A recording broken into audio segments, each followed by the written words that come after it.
Hello, I'm Maciej Mikos. Welcome back to World Talks, where every word matters. EU leaders have decided on top jobs within the bloc. Unsurprisingly, Ursula von der Leyen will keep her post as the president of the European Commission. Who else is there to lead the Union, and why is Italy's Giorgia Meloni unhappy with the current reshuffle? We'll talk about it with our guest, Professor Magdalena Góra from the Institute of European Studies of the Jagiellonian University in Krakow. Good afternoon. Good afternoon. So before I ask you the first question, I'd like us to listen to the all-new president of the European Commission, Ursula von der Leyen. I would plain and simply like to express my gratitude to the leaders who endorsed my nomination for a second mandate as President of the European Commission. And I'm very honored and I'm delighted to share this very special moment, hopefully soon on screen. Antonio Costa, but also my dear friend Kaja Kallas. Antonio Costa as President of the European Council and Kaja Kallas as HRVP, so Vice President of the next Commission. For me, this means that I now will seek confirmation from the European Parliament on my appointment after presenting my political guidelines for the next 5 years. So there's another step to do on the way forward. So Ursula von der Leyen seems really happy about her nomination. But how do you rate this reshuffle? Well, nothing really unexpected happened here. That is true. But I think nothing unexpected, and most of the positions I think where particularly Ursula von der Leyen was expected. I think the one position that is really important from the point of view of Central Eastern Europe is nomination of Kaja Kallas. And that was not really that obvious even a couple of weeks ago, that this politician from frontline country will get to work as HR. Of course, as Ursula von der Leyen already stated, both her and Kaja Kallas will need to go through procedure in the European Parliament. And this is not easy procedure to be accepted by the European representatives sitting in the House, especially given... Let me interrupt you here before we talk about the further proceedings of the European Parliament. And Kaja Kallas herself, I'd like us to listen to the soon-to-be new High Representative for Foreign Affairs of the European Union, Kaja Kallas. Let's give it a listen. For us, of course, the question about security, defense policies, we have to have clear allocation of funds for this, because this is the crisis that we have. But also second to that, very important, the competition issues, how to be more competitive, I mean, as economy in Europe. I think this is a very important point. Right, so that was Kaja Kallas talking with our reporter Marek Steele. Now, what do you think of Kaja Kallas to lead EU's diplomacy? Will it be more hawkish now, some say, that she's so anti-Russian that she will totally focus just on this, on this field?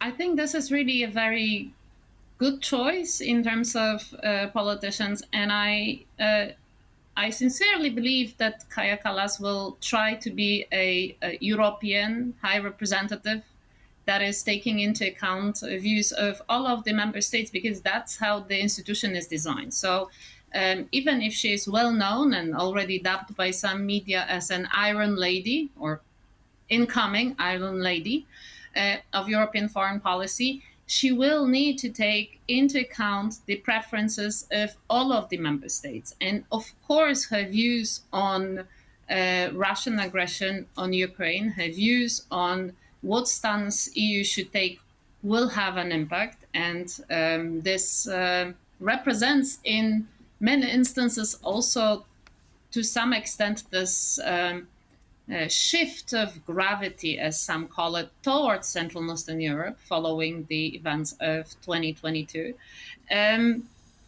But in the end of the day, she will need to develop a very clear position of many pressing issues, including China, including transatlantic relations, relations with North Atlantic Treaty Organization and the alliance with its new leadership. And that is not going to be the easy task, as everybody knows. This is not an easy position, really. It's actually difficult to say who has the most difficult job of the three top jobs that we have, because each has its limitations.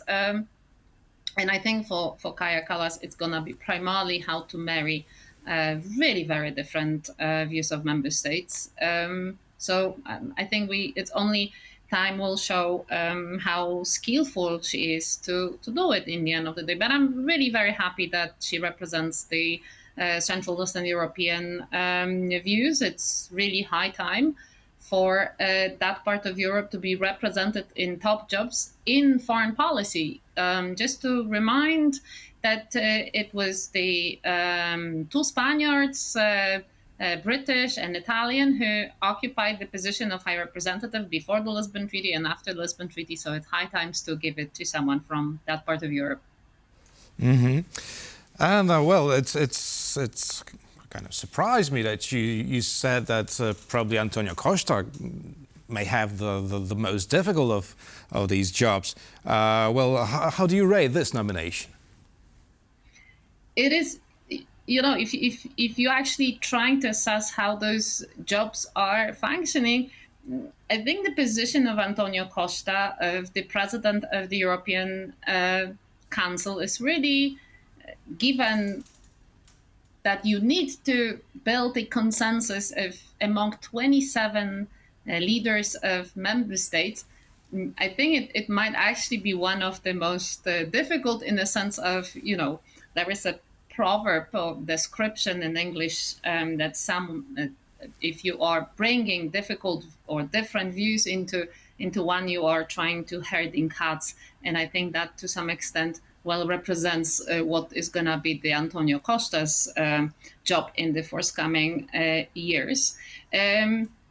He is, however, well known in his home country, Portugal, as well as on European corridors, as a very skillful politician with very good negotiation skills. And I think that makes him really a very good candidate for the position in the European Council. He will replace Charles Michel, who had also it was known that his relationship with the president of the European Commission was not the easiest. So I think that also is a part of the the difficulty of those three top jobs, but then also multiple other positions that will be only soon filled in, to really see how also on personal level those politicians cooperate. So I think we've already heard from Ursula von der Leyen that she and Kaja Kallas has a lot of common agendas and understandings. And I think in this sense, Antonio Costa, very experienced politician, will hopefully also cooperate with the president of the European Commission in a very constructive and productive way, in order to push the very difficult agenda in a very difficult time of the united, secured, prosperous Union forward. Well, then let's wait and see, because officially Ursula von der Leyen and Charles Michel were great friends. That's the official version. Now I'd like to talk about Giorgia Meloni being unhappy with the results of the latest summit. But before we do that, let's listen to the Italian Prime Minister. I think that the proposal formulated by the Conservatives, EPP, Socialist, PS, and Liberal Renew Europe parties was a mistake in its merit and method. in its merit because it was not even vaguely anticipated by a discussion on what the mandate should be for those who hold these posts following elections in which European citizens clearly asked for a new and different line for the European Union. And in its method because the logic that was imposed, that of a majority opposition logic, which in my opinion makes no sense at all in the highest offices of the European institutions because it is a logic that is developed in Parliament. And therefore, I do not support, and I did not support this proposal, as I had announced yesterday in Parliament. I consider it a great mistake. I consider it, above all, a lack of respect towards the European citizens, towards the vote expressed by those citizens, and therefore I decided to respect the indications of the citizens by not supporting this proposal. So strong words we heard here. A lack of respect for European voters. Well, it seems that Giorgia Meloni is genuinely unhappy about the outcome of the negotiations. But was it really that unexpected for her? I don't think so, really, because there was not really any constructive proposal in terms of names, at least that I know, that came from either from Meloni directly or from European Conservatives and Reformers group to actually have a candidate for any of the three top jobs. I think a lot of this is really a game that is directed at, receiving a fairly important position for Italian commissioner in the new commission. So I think that's part of the game. The second part of the game is, of course, connected with the fact that even though just after the elections, after the European Parliament elections, the Renew Liberals, that Kaja Kallas is the candidate of that group, were the third biggest formation. But in the meantime, Meloni was able to co-opt some of the non-inscribed, so non-members yet MEPs into the European Conservatives and Reformers, and that is now the third biggest group, and the Renew is the fourth one. So, of course, there is a discussion that the European Conservatives and Reformers are significant political group in terms of the voting share, and what she claims is that they deserve to be represented. However, of course, as we know also from the Polish context, it is the coalition, even though, of course, in European Parliament, we don't have the similar coalitions and in the national parliaments, for instance, in Polish Sejm, but it is still a coalition that nominates those top jobs. And she is not, at least formally at the moment, in that coalition or the Conservative Party group. There is additional, I think, aspect to this which is interesting, because if you actually look back at the campaign before the European Parliament elections, you could actually see that Ursula von der Leyen was basically sending some sort of warm gestures towards Meloni and the group in terms of the cooperation. Also during the last parliamentary term in office, the one that just finished, there was some instances in which, for strategic reasons, EPP and Ursula von der Leyen were searching coalition in voting between the EPP and Conservatives and Reformers.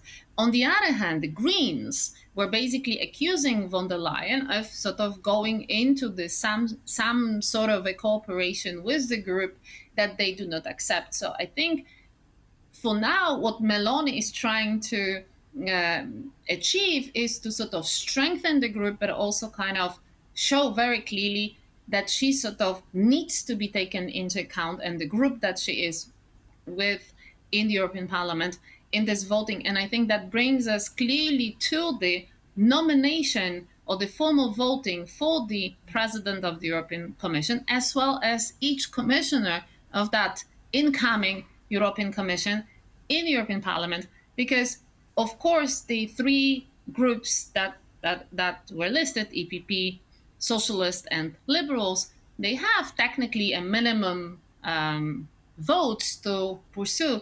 But as we also know, there was a lot of individual decisions by the MEPs to vote or not to vote. Absolutely. So do you think we should expect any surprises during the vote on these three nominations?